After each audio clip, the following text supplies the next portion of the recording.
अस्सलाम वालेकुम वरहमतुल्लाहि वबरकातुह। एक भाई मेडिकल स्टोर गया। उसकी बेगम गाड़ी में बैठी थी कि बंदे का बिल बना 198 रुपये।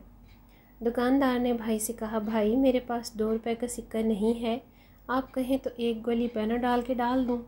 वो गाड़ी में बैठी अपनी बेगम के पास गया और माजरा सुनाया तो वो बोली, पैनाडॉल की ज़रूरत नहीं, उससे कहो पॉन्स्टान फोर्ट दे दे।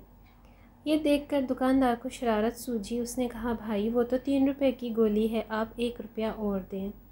भाई के पास 1 रुपये का सिक्का भी नहीं था। वो वापस अपनी बेगम के पास गया और दोबारा रुदात सुनाई तो वो बोली, अच्छा तो फिर ब्रोफिन ले लो। भाई दुकानदार के पास दोबारा आया, सॉरी भाई वो भी 3 रुपये की है। वो वापस फिर बेगम के पास गया तो बेगम बोली, उससे कहो कि 1 रुपया छोड़ दे। तो दुकानदार बोला कि आप 2 रुपये छोड़ दो।